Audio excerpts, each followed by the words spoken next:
समय मते बहुत दुख लगुच सहित ओडिशार प्रत्येक जनता को ए विषय दुखित करिछि।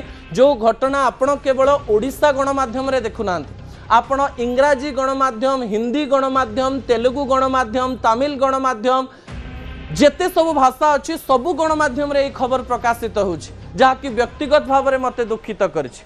सेही प्रकार दुईटी कहानी मुझे आपणक निकट में रखी जहाँ राजनीतिर पशापाली रे सामना को आसीथिला। 2016 मसीहा और 2026 मसीहा 10 वर्षर ये दुईटी कहानी मध्य अनेक सामंजस्य रही। दर्शक बंधु विजुआल उपरे आपणकर दृष्टि आकर्षण करदेवाई चाहिए। 2026 मसीहा एप्रिल मासर कहानी आपण जानिचंती। जड़े भाई जहाँ ना होउछि जीतू मुंडा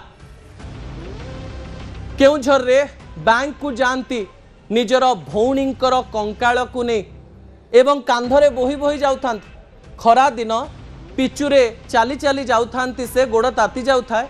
बैंक पाखु एइथिपाई जाउथांती कारण बारंबार बैंक को गले बैंक कर्तृपक्ष को कहले जे मो भौणी अकाउंट रे 19,300 टंका अछि।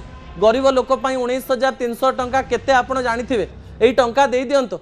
बारंबार बैंक कर्तृपक्ष कहते प्रमाण आणंतु भौणी बंचिचंती, नले जदि मृत ताले तार कागज पत्र आणंतु। निरीह आदिवासी टीए ए कथा कोन सतरे जानि परिथिबो, जानि पारला नाही, सेइपय प्रमाण पूरा नहीं आसला। कंकाळ आनी थोइदरा, देख मो भौणी चली जाइछि। एवं एई घटना सारा देश एवं विदेश रे लोकमानंक पाखकु पहुंचिला एवं ए कहानी मने पकेइदेला 2016 मसीहार सेई घटना जहाँ कलाहांडी रे हेइतिला। दर्शक बंधु 2016 मसीहा सेप्टेम्बर 16 तारिख सेतेबेले मध्य एक निरीह आदिवासी निजर स्त्रींकर शव को रास्ता रे धरी चाली चाली आसुथिबार दृश्य केवल आम देश नुहे, भारत एवं भारत बाहर थिबा अनेक देशर मुखिया मानक पाखकु पर्यंत पहुंचीथिला।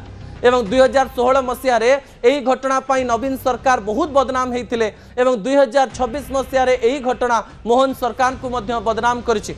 जेतेबेले घटना और दुर्घटना घटे, यही घटना दुर्घटना अनेक गुटिए कहानी को सामना को आनी दिए। दर्शक बंधु 2016 मसीहा सेप्टेम्बर मासर यह कहानी ओडिशावासी केबे भूलिबे पारिबे नाही एवं 2026 मसीहार एप्रिल मासर कहानी मध्य ओडिशार कोनोसी जनता भूली पारिबे नाही। आमर परिचय ए दुईटी कहानी न हो, ओडिशार परिचय लोकमानंक पाखरे अनेक रही। दर्शक बंधु 2016 रे किंतु गणमाध्यम रे दान माझी एवं तांको स्त्री को शबर कहानी एमती गणमाध्यम रे प्रचारित हैला, ओडिया हिसाब रे सामान्य दुख लागिला। 2026 मसीहा रे मध्य जीतू मुंडा एवं तांको भौणी कहानी अनेक लोकंक आखिरो निद हजई देला एवं भारतर लोक माने दुईटी कहानी को जेतेबेले मने पकेइबे सेतेबेले ओडिशार ना को नेबे ए कथा भाबी मते मध्य बहुत दुख लागुची। मु आशा करिबी सरकार एवं विरोधी ए प्रसंग को राजनैतिक फायदा रे व्यवहार न करी एमती प्रसंग जेमती न आसु ताकु नै अनेक प्रकार कार्य करिवे। असल कथा को एठी रखुची। आसंता काली रात 8 आपन सहित पुणी देखा रहउची। नमस्कार।